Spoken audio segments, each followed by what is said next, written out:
আমাদের অশোকনগর কল্যাণকর উদ্বাস্তু নগর, আমরা প্রায় সবাই ওপার বাংলা থেকে এসেছি। রাজনীতির কারণে, ধর্মীয় কারণে আমরা এপার বাংলায় চলে এসেছি। 30 বছর আগে এসেছি, 40 বছর আগে এসেছি, 50 বছর আগে এসেছি, বা তারও আগে এসেছি। আপনার প্রত্যেকেই অন্তত 15-20 বার করে ভোট দিয়েছে। পৌরসভায় ভোট দিয়ে কাউন্সিলর তৈরি করেছে, বিধানসভায় ভোট দিয়ে আমার মতো বিধায়ক তৈরি করেছেন, লোকসভায় ভোট দিয়ে কাকুলি ঘোষ দস্তিদারকে সাংসদ বানিয়েছেন। এখন আমার নতুন করে নির্বাচন কমিশনের কাছে আপনাকে আমাকে প্রমাণ করতে হবে আমি বৈধ ভোটার কি না। 24 সালে আপনারা সবাই ভোট দিয়েছেন কিনা একটু হাত তুলুন।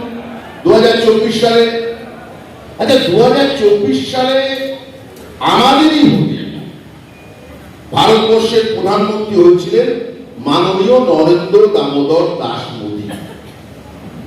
আমাদের ভোটেই যদি উনি প্রধানমন্ত্রী হয়ে থাকেন, আমরা যদি আজকে অবৈধ হয়ে যাই, তাহলে উনি কি আর বৈধ থাকেন? থাকে? আগে কি ছিল? না, আপনারা সাধারণ মানুষ ঠিক করতেন সরকারকে তৈরি করবে, সরকার কারা গঠন করবে। এই বিজেপির জমানায় নিয়ম উল্টো হয়ে গেছে। সরকার ঠিক করে দিচ্ছে কে ভোটার থাকবেন আর কে থাকবেন, উল্টো হয়ে গেছে। আপনার একমাত্র তৃণমূল কংগ্রেস ছাড়া ভারতবর্ষ বা পশ্চিমবাংলার মধ্যে আর কোন রাজনৈতিক দল একটা রাখালি। মমতা ব্যানার্জি মিছিল করেছেন, মিটিং করেছেন, অভিষেক করেছেন, আমরা অশোকনগরে করেছি, বিভিন্ন জায়গায় স্ট্রিট কর্নার করেছি। আমরা নির্বাচন কমিশনের কাছে কলকাতায় আমাদের যে রাজ্য দপ্তর, সেখানে অন্তত 25 বার প্রতিনিধি দল গেছে। দিল্লিতে অভিষেক বন্দ্যোপাধ্যায়ের নেতৃত্বে 3-4 বার গেছে। লাস্টে মুখ্যমন্ত্রী মমতা বন্দ্যোপাধ্যায় গেছে। একটা বিজেপির কোন নেতাকে এই যে এসআইআর, নির্বাচন কমিশন না নির্যাতন কমিশন, নির্বাচন কমিশন না নির্যাতন কমিশন, এর বিরুদ্ধে না বিজেপি না সিপিএম একটা আন্দোলনও করেনি, একটা কথাও বলেনি। মুখ্যমন্ত্রী সুপ্রিম কোর্ট পর্যন্ত গেছে। আপনাদের প্রত্যেকে, বাংলার প্রত্যেকটা নাগরিকের ভোটাধিকার যাতে বজায় থাকে, তার জন্য সুপ্রিম কোর্টে মামলা করেছে তৃণমূল কংগ্রেস, লড়াই করেছেন অভিষেক বন্দ্যোপাধ্যায়, নিজে সওয়াল করেছেন মমতা বন্দ্যোপাধ্যায়। ভারতবর্ষের ইতিহাসে এক নতুন নজির তৈরি করল। দেশের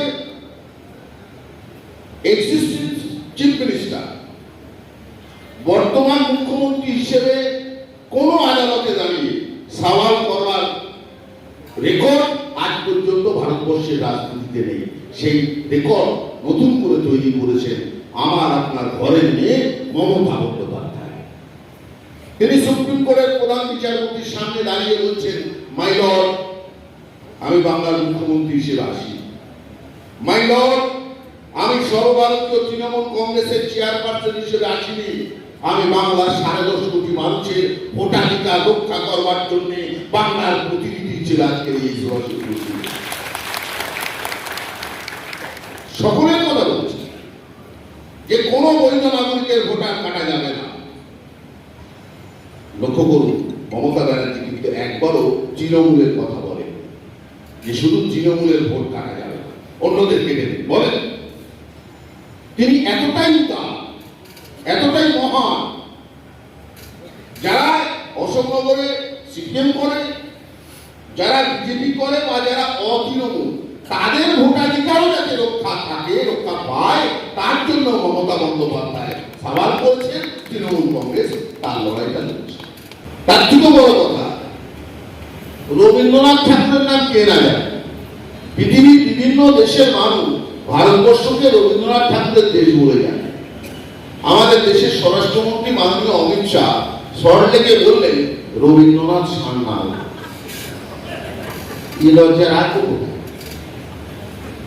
দেশের প্রধানমন্ত্রী নরেন্দ্র মোদী, সাহিত্য সম্রাট, সমাজ সংস্কারক, আনন্দ মঠের রচয়িতা, বন্দে মাতরমের স্রষ্টা, আমাদের জেলার মানুষ বঙ্কিমচন্দ্র চট্টোপাধ্যায়, যিনি বেঁচে থাকলে 200 বছর প্রায় বয়স হতো, তাকে পার্লামেন্টে দাঁড়িয়ে বলছেন বঙ্কিমদা।